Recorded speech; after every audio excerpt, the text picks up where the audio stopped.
Muy buenos días, mis amados hermanos, amigos, muy buenas tardes o buenas noches, dependiendo la hora que tome el tiempo para escucharnos. Les saludamos con mucho gozo en el nombre de nuestro Señor Jesucristo y a nombre de nuestra amada Iglesia, el Divino Salvador de Xonacatlán.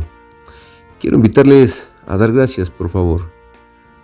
Padre bueno, gracias damos por tu amor y tu misericordia con que nos has amado, porque nos das la oportunidad de un nuevo día y suplicamos, Señor, que tu Espíritu Santo, de quien estamos aprendiendo y meditando cada día, sea nuestro guía, nuestra ayuda, el que dirija nuestros pensamientos y todas nuestras acciones, para que en todo te glorifiquemos y honremos, Padre, porque estamos seguros que en ello estará nuestra felicidad, estará nuestra plenitud.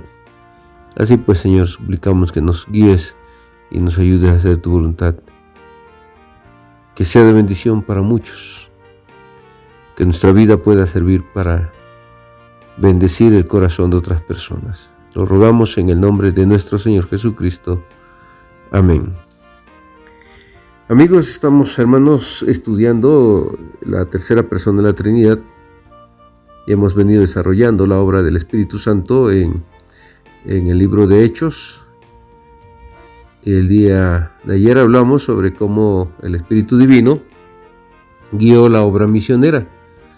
A través del libro de Hechos podemos encontrar la acción del Espíritu Divino para guiar, para nombrar líderes, para guiarlos a los lugares donde tenían que ir.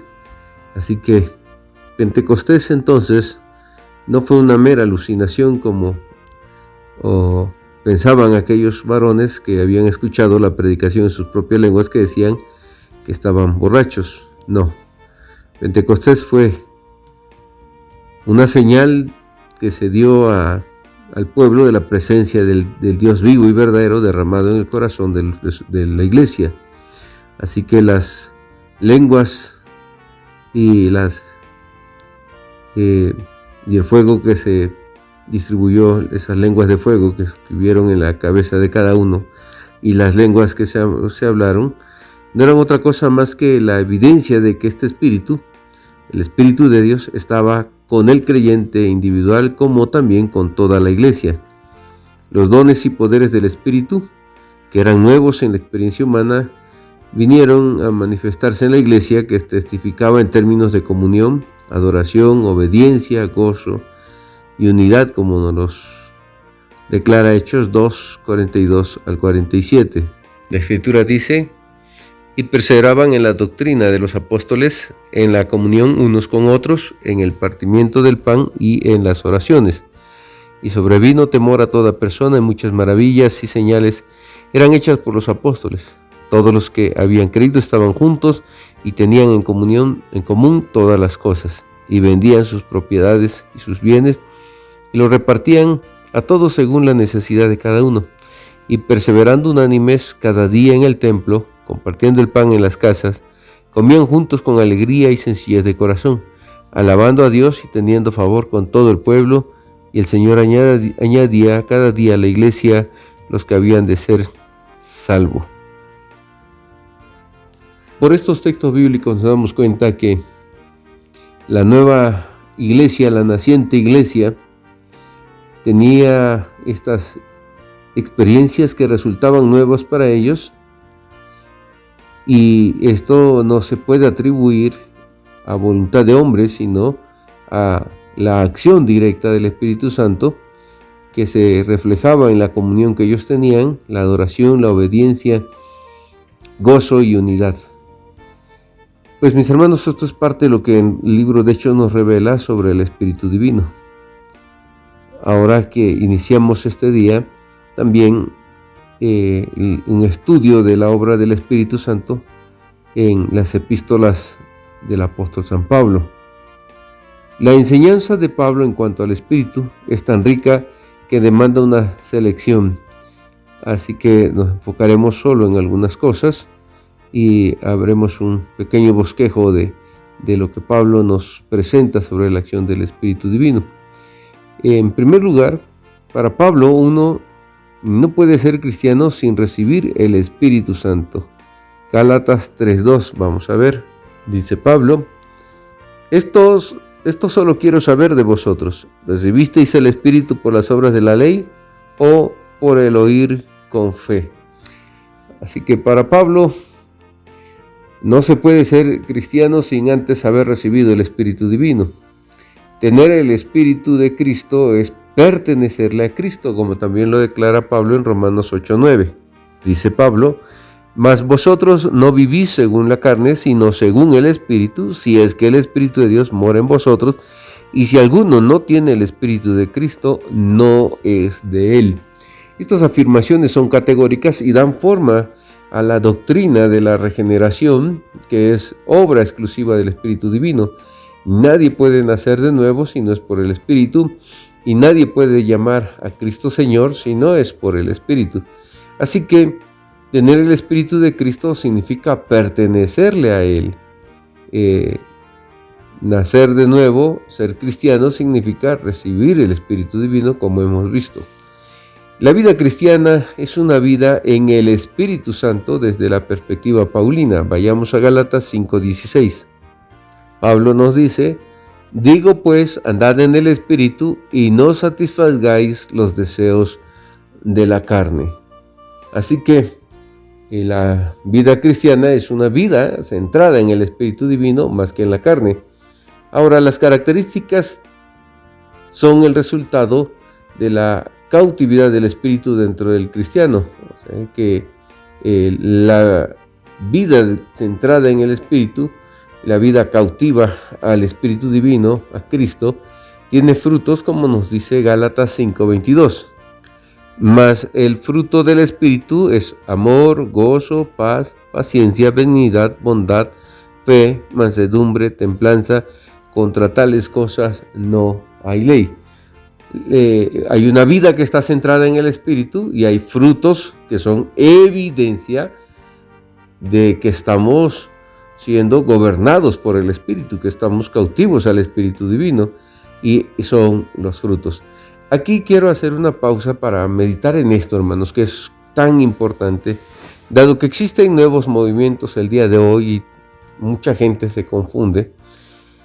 Estamos haciendo en estos nuevos movimientos de los nuevos tiempos, se está haciendo un profundo énfasis en los dones espirituales y la gente se vuelca a querer experimentar, ya sea el hablar en lenguas, tener visiones, profecías, etc.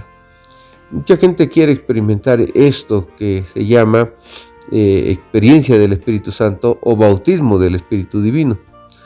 Para nosotros los de la Iglesia Presbiteriana Reformada, el hecho mismo de que el Espíritu Divino viene a cada creyente cuando recibe el Evangelio es algo irrefutable. Pablo en su primera carta a los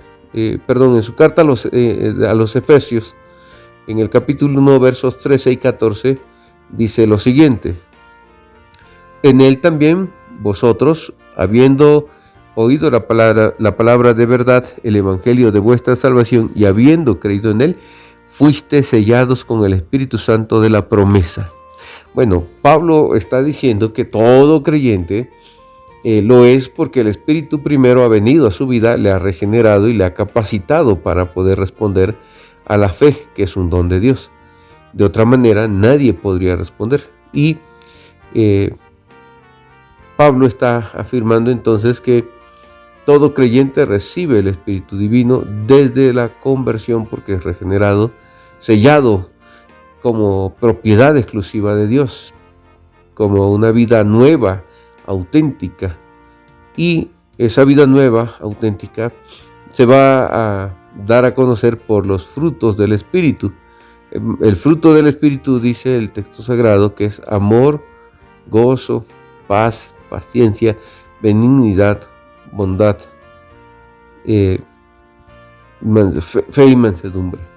Estos frutos del Espíritu que nosotros tenemos aquí, mansedumbre, templanza, el texto bíblico nos afirma que es el fruto del Espíritu en el creyente.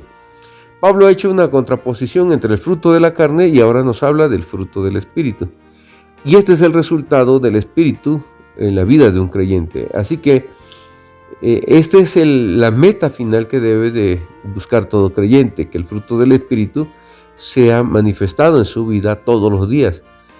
Muchos, dice el Señor Jesucristo en Mateo 7, 21 al 23, dice lo siguiente: no todo el que me dice Señor, Señor, entrará en el reino de los cielos, sino el que hace la voluntad de mi Padre que está en los cielos.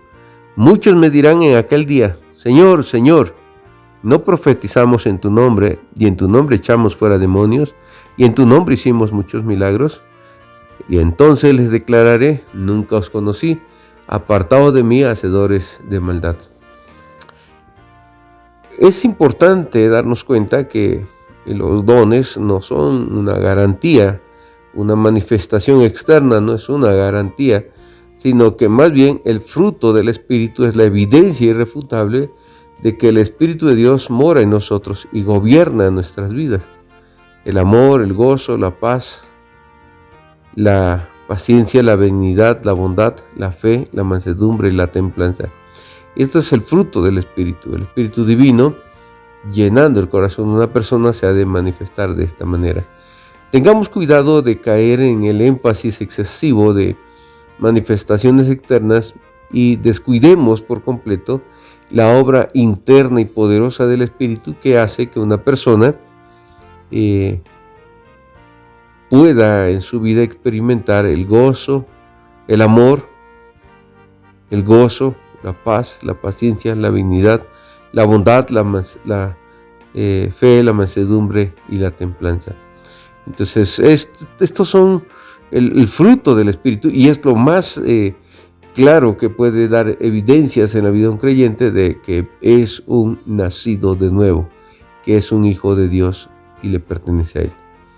Así que esta parte quería aclararla por los muchos movimientos que hay hoy en día que hacen tanto énfasis en esas experiencias externas que están buscando y se olvidan de la maduración interna de que Cristo y su presencia en nuestras vidas se refleje a través del fruto del Espíritu Divino. Recordemos que la ley fue dada justamente para que los hijos de Dios vivieran conforme a la voluntad del Padre, que ajustáramos nuestras vidas a Él. Pero la verdad es que la ley, por muy buena que fue y por la gracia que se nos dio, en aquel tiempo que se vivió bajo la ley, esta jamás fue capaz de realizar esta transformación. Y ahora el Espíritu Santo lo realiza desde dentro, mientras que la ley fue cumplida muchas veces como apariencias externamente. Ahora la ley está escrita en nuestros corazones, la ley está siendo cumplida por la obra del Espíritu Santo que nos capacita internamente para obedecerle. Veamos lo que nos dice Romanos 8, 1 al 4. Dice Pablo: ahora pues ninguna condenación hay para los que están en Cristo Jesús, los que no andan conforme a la carne, sino conforme al Espíritu, porque la ley del Espíritu de vida en Cristo Jesús me ha librado de la ley del pecado y de la muerte. Porque lo que era imposible para la ley, por cuanto era débil por la carne, Dios, enviando a su Hijo en semejanza de carne de pecado, y a causa del pecado condenó al pecado en la carne, para que la justicia de la ley se cumpliese en nosotros, que no andamos conforme a la carne, sino conforme al Espíritu. Bien, entonces aquí tenemos una explicación detallada que hace el apóstol San Pablo de esta experiencia que se nos da única y exclusivamente por el Espíritu Divino.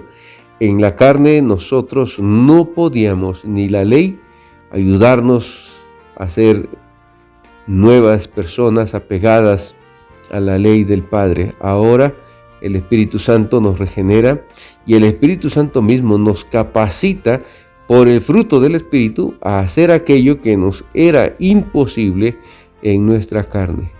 Quiera Dios que todo esto nos esté clarificando el corazón y ayudando para vivir en el poder del Espíritu, para vivir conforme a la voluntad del Padre y no estemos confundidos ni excusándonos bajo pretextos que no ayudan a nuestra madurez y a nuestra fe. Que Dios les bendiga, mis amados hermanos, amigos, y que estas reflexiones sean de bendición para sus vidas.